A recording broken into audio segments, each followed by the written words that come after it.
Geek Out! And joining us for this special episode, we have Jermaine Boyd. He's the writer of Amelia Sky. He did of course, the first issue, and here he is. He's launched a Kickstarter to self-publish the second issue to get it done and handle the print distribution and production and that sort of thing, and even get some funding starting on the third issue of this tale. Jermaine, thanks for coming on the show. Oh, thank you guys for having me on. So let's start with the big question. Where did the idea for this post-apocalyptic story, you've got Amelia, you've got Ace the dog, you've got the giant spiders. Ooh. Where did this all kind of, and of course the very striking kind of washed out look, how did this all kind of come about? Well, I had the idea for a girl superhero a long time ago when I first started writing, and that was when I was really, really young.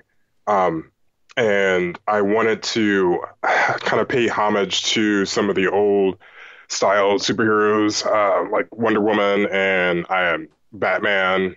And I knew at some point in time I wanted to try to create that, but that kind of culminated from that pretty much.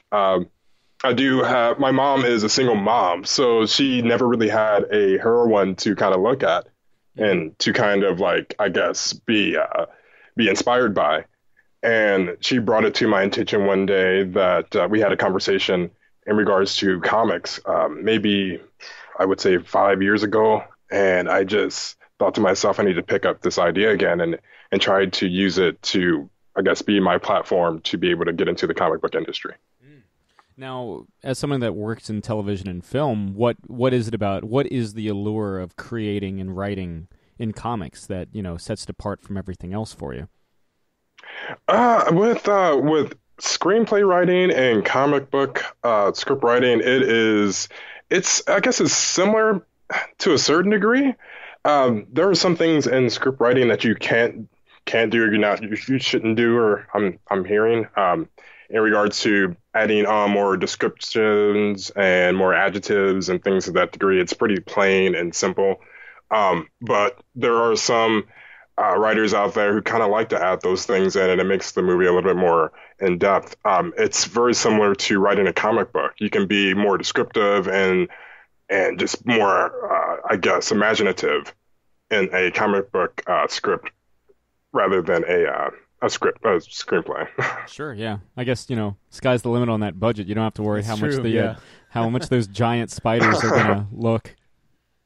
Yeah, well, I mean, I went to school at Columbia College and I studied script writing, and just like you guys, you were in the film industry. You have to go through those classes where they tell you about how much it costs to do a certain script and all those things. And originally, I thought I was going to go ahead and try to write this out as a television show and pitch it like that. But I thought, that would be way too expensive, and I couldn't do that by myself. So bringing it to a comic book level was probably the best option for me. And I guess more of a pleasurable option, because I can actually sit down and have more of a hands-on control with it all. I mean, yeah, the joys of self-publishing and all that. How did you get linked up with Gwen? Me and Gwen, I took a couple of online classes with Academy Art University after I got my degree with Columbia, and I found her in one of my film classes, and I noticed that she was an illustrator, and I just looked at some of her work. And that was around the time where I was just trying to put together how I would design Amelia Sky. So I looked at a lot of illustrators, and she kind of stuck out for me. Now, with this story, I mean, you hit the ground running from issue 1. I'm presuming that continues into issue 2. There is this kind of underlying idea of Amelia's just looking for family, or, more specifically, your parents at the end of the world. What is it that kind of, attracted you to that narrative? Well, I'm a giant fan of, I know it sounds a lot like a kind of a Jason Bourne type of deal. And I am a giant fan of that series and book series. So having a character kind of wake up into this world and you finding out just as they're finding out who they are, just it feels more of an appeal to me as a story than anything. It feels like you're more you're more inside the story than you are if it wasn't the case. So yeah, that's a major it's a major inspiration. The beginning of Amelia Sky was the Jason Bourne series. With issue 2, we had kind of seen the beginnings of the alien invasion and just like general, shit going down in the opening moments of the first issue. Are we gonna slow down, see any flashbacks, or is it pretty much just like pedal to the floor? We're on the run. We're on the look for Amelia's parents all through issue 2. That is pretty much what it is. At the end of issue 2 is when it really starts to speed up even more so. In this world, it's so brutal and hectic.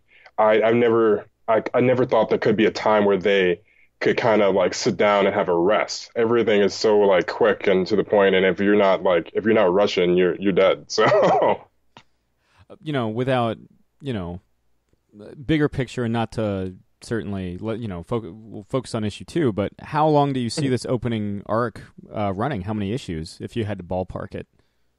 let's see. The 6 issue arc we have planned. I could see it maybe splitting over a little bit into seventh issue, but by the time you get to the sixth issue, you pretty much know what's happening. Um, you won't know who she is entirely towards until you get towards the last part of the volume. But towards the sixth issue, you'll definitely have a sense of who Amelia Sky is. Now, this is the second issue. You had done a Kickstarter for the first issue. What kind of lessons, taking from that first issue and that first Kickstarter campaign kind of informed the second one, and just, generally putting issue 2 together, both from a storytelling and a logistical standpoint? Mhm. Let's see. Well, with the first one, initially I had it all in one single issue. Um, but before that, I mean, I had the first pilot already planned out, and that's where it comes from pretty much. And I needed to split it up a little bit, but it was one of those things where if I condensed it too much, it wouldn't have made much sense. I felt it was better to split up that pilot into 2 parts.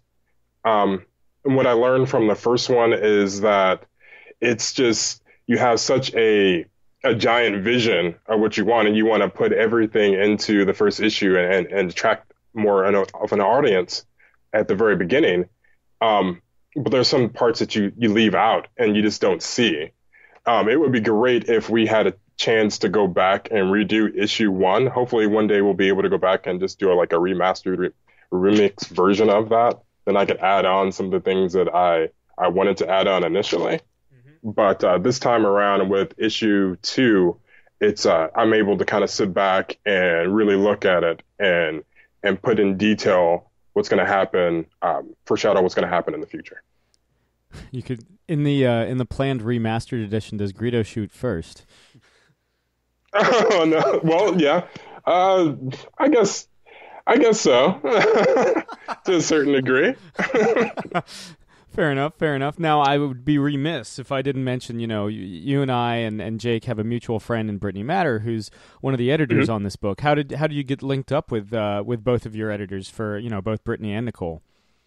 Well, when I first started the whole project, I wanted to find editors that were just as hungry to be in the comic book industry as I was.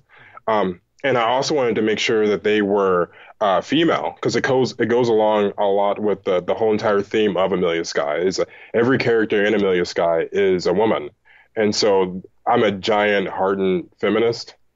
So you'll be able to really tell that in Amelia Sky, and I wanted the team to kind of represent that.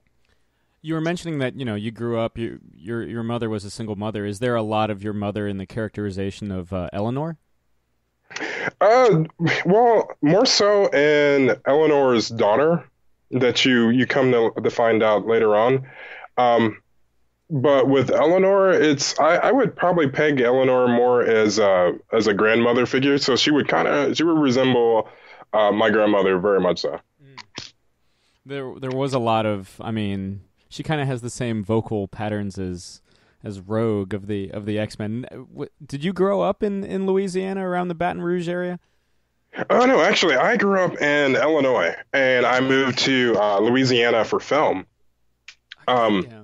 so a lot of it is I based all, I guess, with Eleanor being down here for so long, I wanted a character to be more southern, have like that southern type of charm to her. Hmm. Um, and being around Louisianians, you meet so many humble Southerns that have that accent, and you feel more like their family to a certain degree. It's really odd, I guess.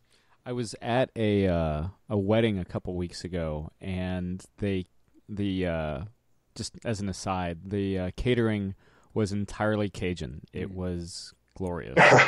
Like God's gift to food is like just like Exactly. etouffee, all of that sort of thing. I mean, it was next level, man. Jambalaya, gumbo. You can't go 2 blocks in Louisiana without someone offering you some food. So, yeah, I completely agree with that. Boys, we're moving to Louisiana. Yeah, that's right. Back it up.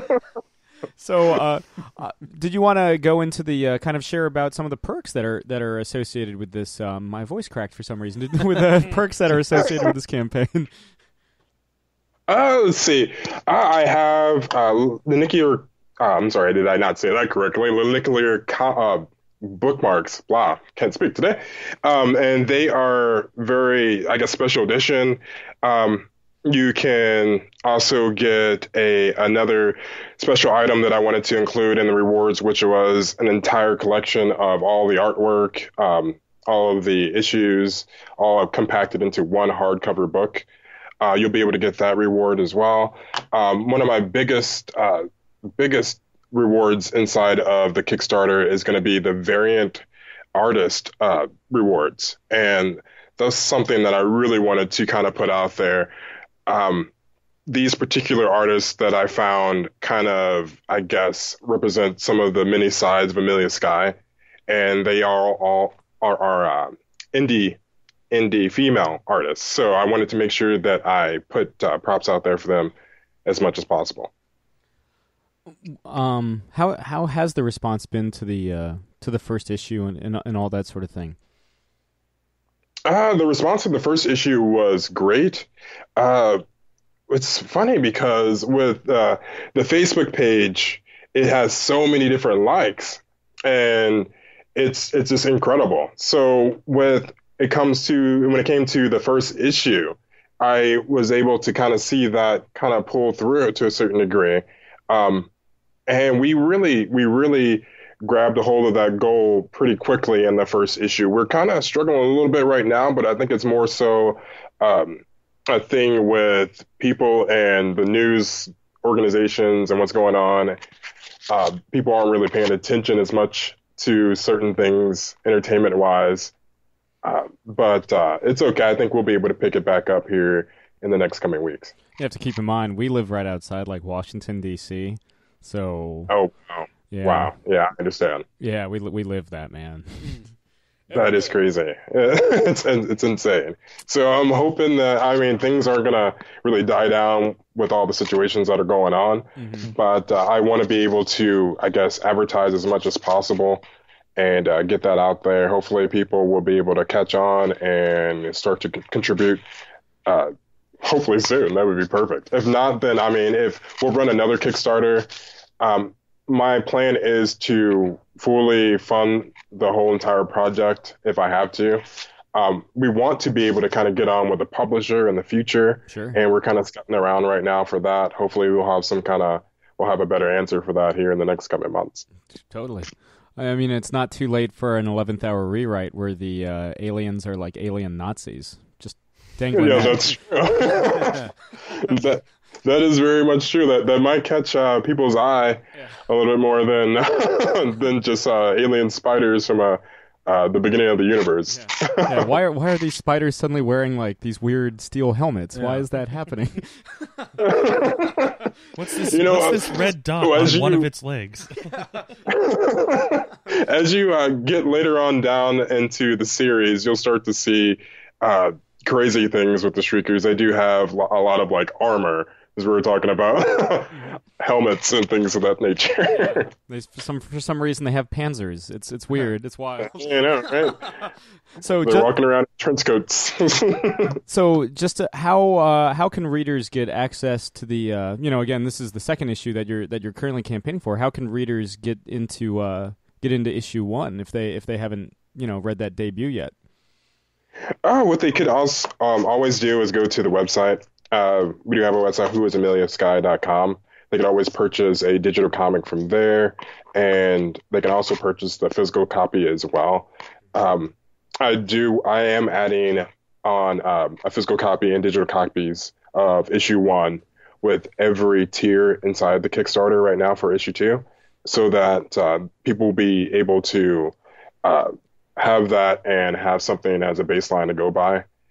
There aren't a lot of things that they need to know from issue 1 to issue 2. So if they jumped right into issue 2, they feel like they knew what was going on inside of that moment. Very kind of accessible, like a nice fresh jumping on point. Exactly. I mean, issue 2 could serve as issue 1 if it needed to be, but it's always nice to have the first copy. Have you considered doing just to make the first issue give it another channel of accessibility? Have you considered doing the Comixology submit thing? I have, due to a lot of crazy things that have been going on with putting things together. We just kind of sidetracked it, but we are going to go ahead and put that on the website as soon as possible. You could probably expect that here in the next couple of weeks. I think that might generate a lot of people to issue 2 as well, actually. Sure, absolutely. No press is bad press, I suppose. Yeah, that is very true. Now, Jermaine, something we ask everybody that comes on the show. Sure. What are you currently geeking out over? I am currently geeking out over, I would say, the Justice League. I am very much impressed with what they put together so far. I may not be impressed with all of the actors that they've chosen for these parts, but as in a whole, it looks very, very good. And I think they're doing a great job over there at DC. Hopefully, it will come out as good as Wonder Woman did. Yeah, and based on what I've seen from or heard about the reshoots, that's very Wonder Woman centric. They're adding a lot of more Wonder Woman. You can also tell from the trailer, like the most recent trailer, like the first like minute is basically a Wonder Woman trailer. Like that whole opening with her kicking ass, and then I mean they're very aware of what that movie did for them and how kind of huge it was. So it'll be the fact that we get basically 2 Wonder Woman movies in the same year is insane. Like it's exactly. Yeah, I'm looking forward to it. I'm also looking forward to digitally erased Superman mustache face. I am as well. Actually, that would be perfect. The memes are endless. Oh yeah. Although I did see that MI6 has been pushed back for filming because Tom Cruise got injured. He broke his ankle. Yeah. So doing a sick jump. I saw the footage of him really? jumping. Yeah, he's like parkouring between 2 buildings. Dude, that guy is nuts, man. Yeah. Like, if he's not hanging off a plane, he's hanging off another plane, or he's hanging off a That building. is true. But we've talked a lot on the show about like the DC movies. I mean, Wonder Woman was a godsend in terms of like bringing light and hope back into the movies, and I think shaking it up in the best way possible. But yeah, I mean, I hope. It's crazy to think that Joss Whedon got to play with the Avengers and the Justice League. That's like J.J. Abrams playing with Star Wars and Star Trek. I'm sure he is the happiest man on earth. I do agree. I do agree with bringing lightheartedness to the film, and I'm loving what they're doing right now. But I also agree with the whole dark side of it all, because doing what they do is got to be some kind of dark side to all of it. Mm-hmm. And they might have gone a little bit overboard with Batman versus Superman, but I think that was more of an editing issue than anything. Yeah. But hopefully they'll have a good mixture this time around on both.